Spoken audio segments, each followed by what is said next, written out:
Hello and welcome to Time Edu sir. So this is our lecture 2.14 and in this lecture हम पढ़ेंगे dielectric and their polarization के बारे में. So let us see what are the topics that should be covered in this lecture. So dielectric दो तरह का होता है, basically polar and non-polar dielectric के बारे में पढ़ेंगे. उसका polarization पढ़ेंगे, डाइलेक्ट्रिक का पोलराइजेशन कैसे होता है पोलर डाइलेक्ट्रिक का नॉन पोलर के लिए. उसके बाद फिर effect on electric field due to dielectric. Dielectric के बाहर से एक्सटर्नल इलेक्ट्रिक फील्ड आके देखेंगे कि उसमें क्या असर पड़ता है, डाइलेक्ट्रिक डालने पे इलेक्ट्रिक फील्ड क्या हो जाता है, घट जाता है, क्या होता है.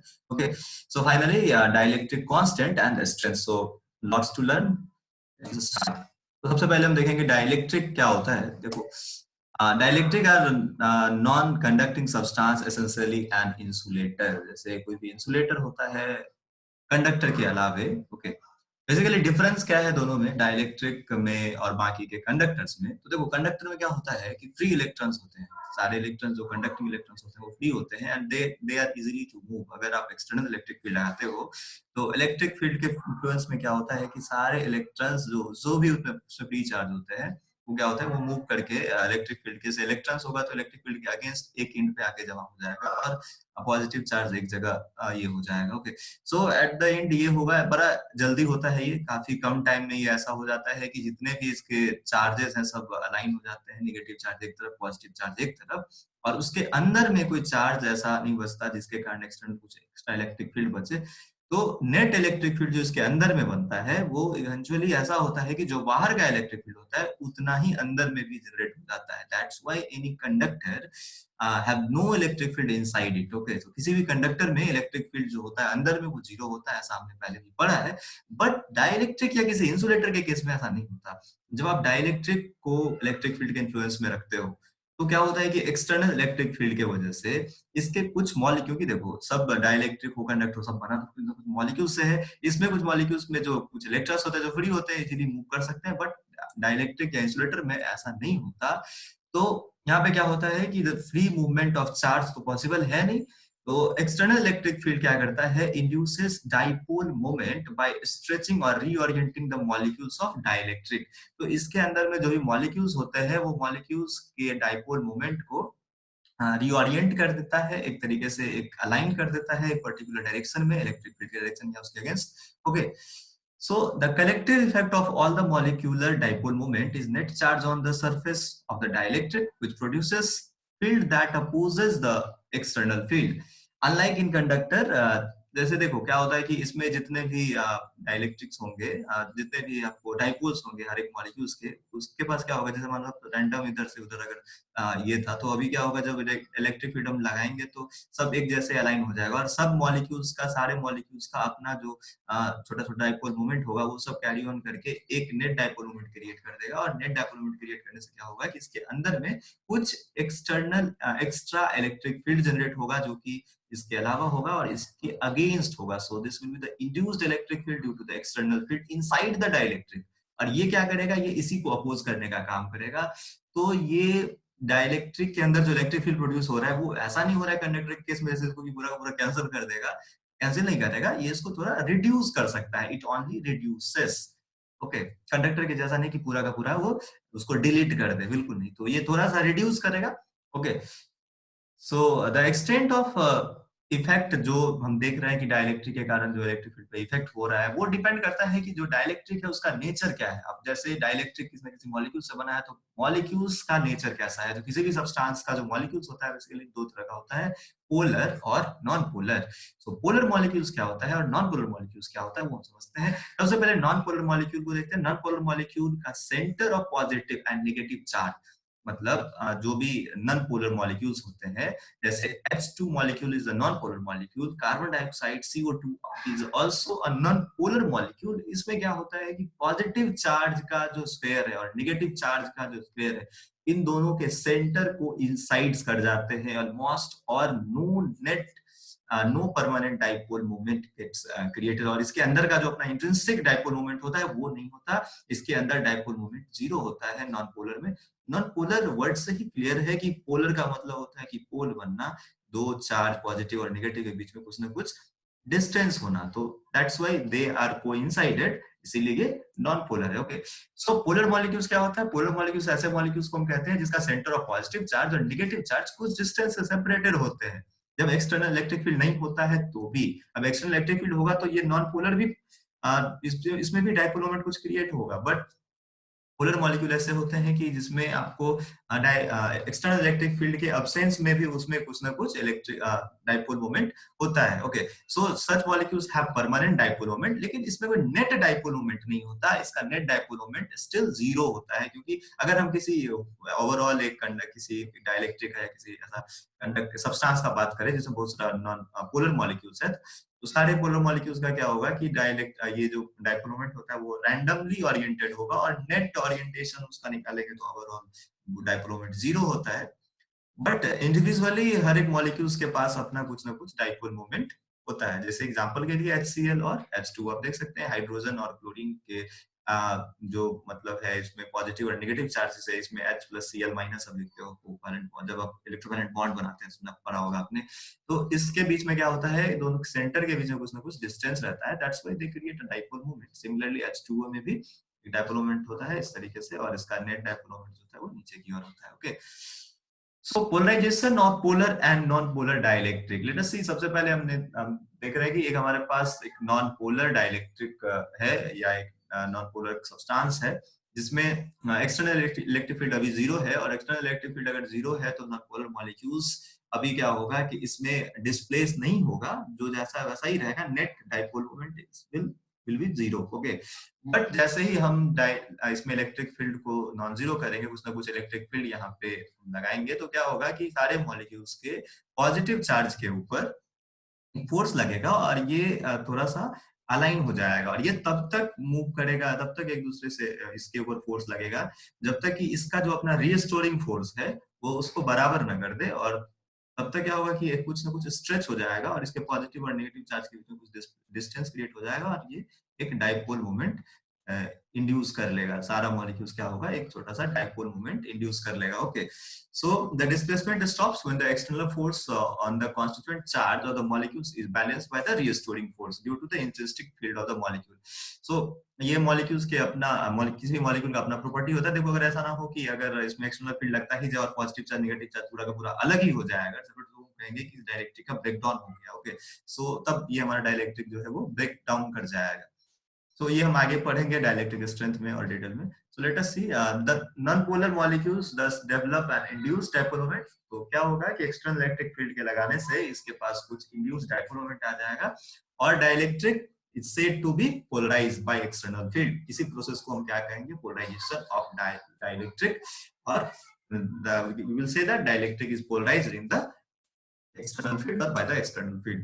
So when the induced dipole moment is in the direction of field and proportional to the field strength, such substance are called linear isotropic dielectric। इसका मतलब यह है कि कोई भी ऐसा डाइलेक्ट्रिक जिसका डाइपोल मोमेंट जो इंड्यूस हो रहा है वो प्रोपोर्शनल होगा फील्ड के स्ट्रेंथ के, मतलब इसका एक्सटर्नल फील्ड अगर आप बढ़ाओगे तो डाइपोल मोमेंट उसका बढ़ना चाहिए, ठीक है, और कम होगा तो डाइपोल मोमेंट भी कम होगा। तो ऐसे सब्सटेंस को हम कहते हैं linear isotropic dielectric, linear isotropic dielectric. Okay, so the induced dipole moment of different molecules add up giving a net dipole moment of the dielectric in the presence of external field। तो सबका क्या है कि individual जो जो आपको molecules हैं सब में कुछ ना कुछ डाइपोल मोमेंट क्रिएट होता है, और सारा मिला के जोड़ के एक एक्सटर्नल फील्ड के प्रेजेंस में नेट डाइपोल मोमेंट क्रिएट कर देता है। ओके, तो now we will see dielectric with polar molecules. जब पोलर मॉलिक्यूल्स हम लगाएंगे तो डाइलेक्ट्रिक में इफेक्ट क्या पड़ेगा, जब हम एक्सटर्नल इलेक्ट्रिक फील्ड देंगे, तो जब अब्सेंस होगा इलेक्ट्रिक फील्ड, मतलब कोई इलेक्ट्रिक फील्ड नहीं होगा एक्सटर्नल,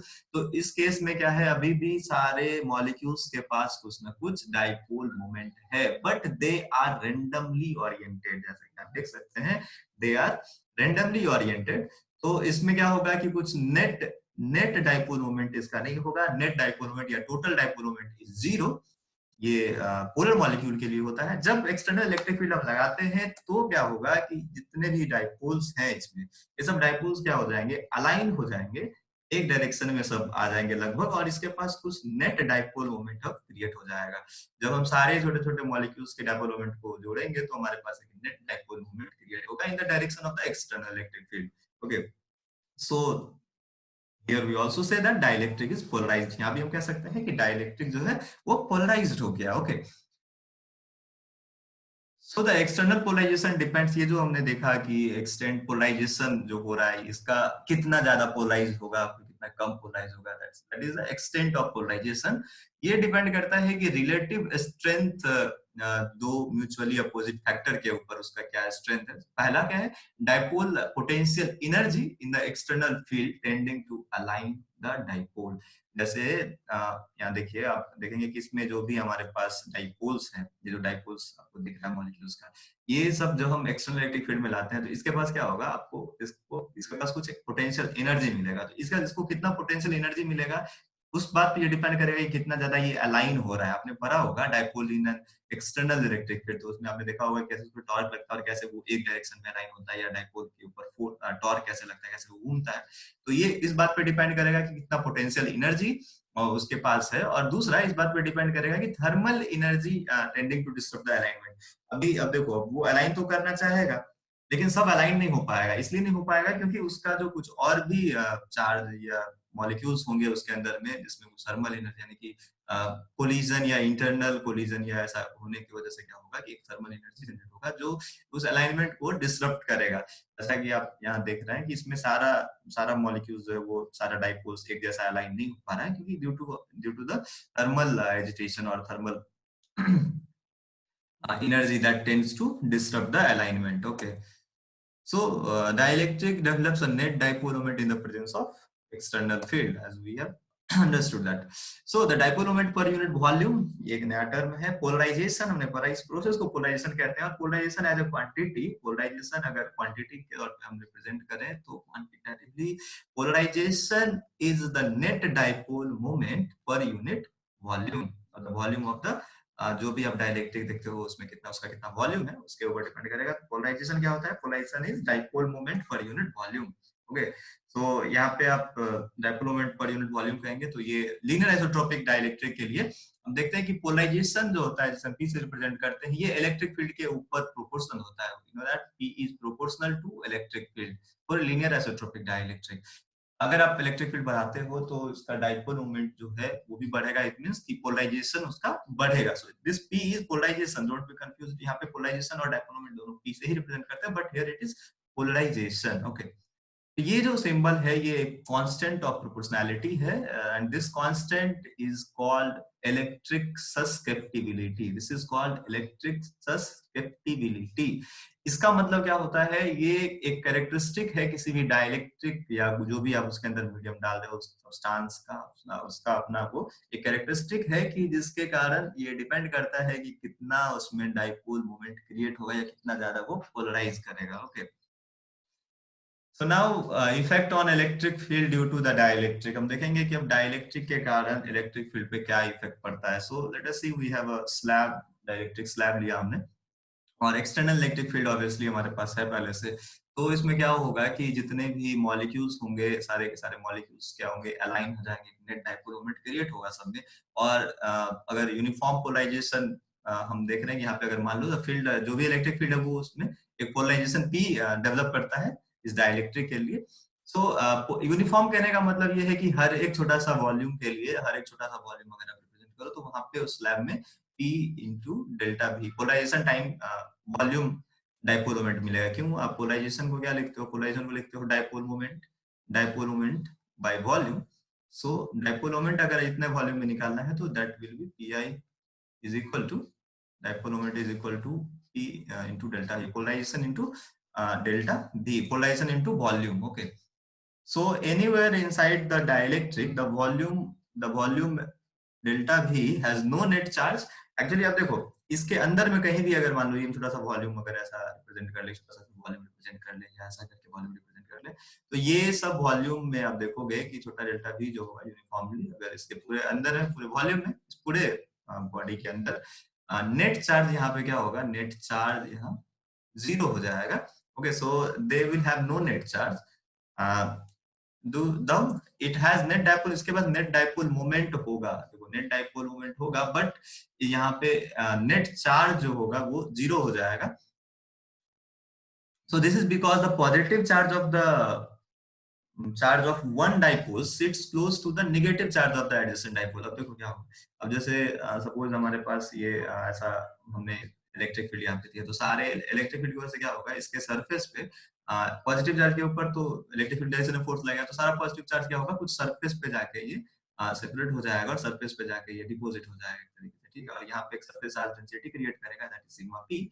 और सिमिलरली इसके अपोजिटली नेगेटिव चार्ज सरफेस पे आके यहाँ पे डिपॉजिट होगा, और यहाँ पे कह सकते हैं surface charge density minus sigma P ये क्रिएट हो जाएगा। और इसके अलावा बस ये सब जो चार्ज होंगे ये न्यूट्रलाइज नहीं होंगे, बाकी सब एक तरीके से ऐसा अपने आप को अरेंज कर लेगा कि अंदर में जितना भी बाकी का चार्ज होगा वो सब अपने आप को रैंडमली जीरो कर लेगा, न्यूट्रलाइज कर लेगा। बट ये सरफेस पे plus sigma p and minus sigma p, they will not neutralize themselves. Okay, so however at the surface of the dielectric normal to the electric field there is evidently a net charge density. तो यहाँ पे एक net charge density इसके दोनों surface के ऊपर oppositely create होगा. So the positive ends of the dipole remains unneutralized.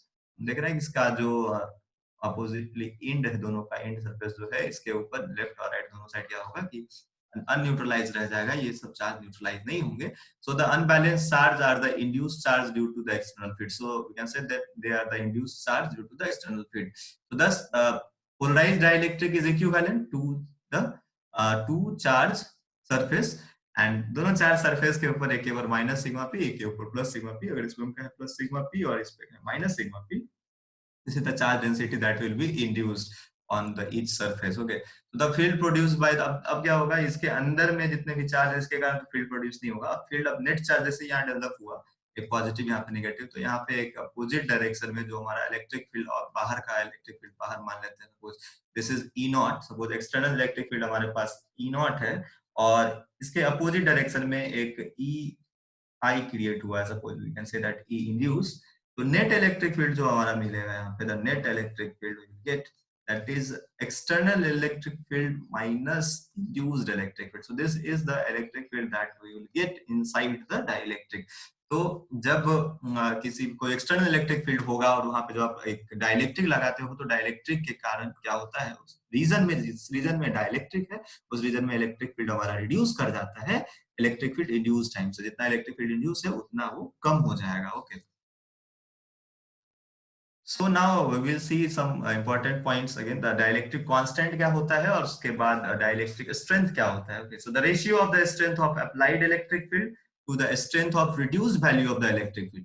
कहने का मतलब कि जब इलेक्ट्रिक फील्ड हमारे पास अप्लाइड इलेक्ट्रिक फील्ड हमने लगाया, तो मतलब एक्सटर्नल इलेक्ट्रिक फील्ड सपोज ये ई नॉट था, ये पहले का इलेक्ट्रिक फील्ड है इसका, और जो इलेक्ट्रिक फील्ड अंदर में यानी वो ये सॉरी डाइलेक्ट्रिक के अंदर में जब हमने एक्सटर्नल फील्ड लगाया है डाइलेक्ट्रिक हमारे पास, उसके अंदर में जो इलेक्ट्रिक फील्ड बना, नेट इलेक्ट्रिक फील्ड जो बचा इस सरफेस के अंदर, ये जो हमारा डाइलेक्ट्रिक है इसके अंदर मान लो इलेक्ट्रिक फील्ड ई है, this is the net electric field inside the dielectric, and E not is the electric field when this is not present here. जब डाइलेक्ट्रिक नहीं होता है, जैसे मान लो इस रीजन में डाइलेक्ट्रिक नहीं, तो यहाँ पे इलेक्ट्रिक फील्ड ई नॉट है, और जैसे यहाँ पे हमने क्या किया कि एक डाइलेक्ट्रिक लगा दिया, तो ये इलेक्ट्रिक फील्ड क्या हो जाएगा, रिड्यूस कर जाएगा, E minus E induced. Okay, so E naught minus E induced, and this is called E. तो इसे हम अगर ई कहें, that is E is equal to E naught minus E induced.